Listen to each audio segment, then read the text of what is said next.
পাখি যাবে উড়ে মহামায়ার বাদন চিহিরে ওরে কেউ পারবে না ধরতে তারে কেউ পারবে না ধরতে তারে এমন নিষ্ঠুর পাখি একদিন সে তো আমায় দিয়া পাখি আমায় দিয়া মাটির দেহ রবে করে সারা জীবন অন্ধকারে মাটির দেহ রবে করে সারা জীবন অন্ধকারে কেউ যাবে না দেখতে তারে কেউ যাবে না দেখতে তারে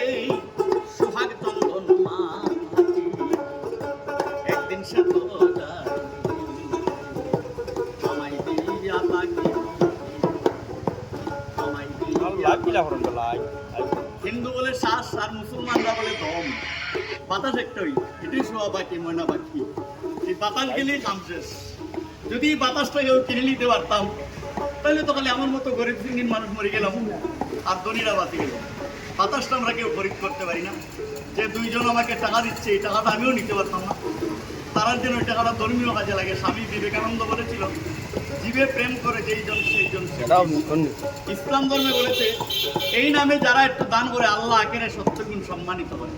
ধর্মপ্রাণ ভক্ত যারা তারাই আমাকে শ্রদ্ধা করে অনেকে তো ওই বেটা গান অনুরোধ করি মন না চাইলে আমার দিবে না যদি ওই লাভের মন তা হাইলে একটু দিতে পারবো অনুরোধ করে আমি কেউ দিতাম মানে হয় টাকা তো আমিও সাথে দিতে পারতাম আর তারা জ্ঞানীও নি তারা কর্ম কাজে একটু আজকের থেকে আপনারা আমার দেখুন না লক্ষ্য করে দেখবো আমি ডাকিয়ে একের বেরোতে যাই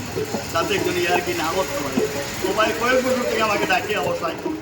প্রায় বেজান বছর থেকে মনে হয় একটা গান গাওয়া আমার 20টা টাকা দিতেছে তার মন চাইছে কইলে তো আমার দিত না আরেক ভক্তের মন চাইছে কইলে আমার কেউ দিত না এটাই নিয়ে আমি খাইতেছি আমার কোনো অভাব নেই মাটির কাঁচা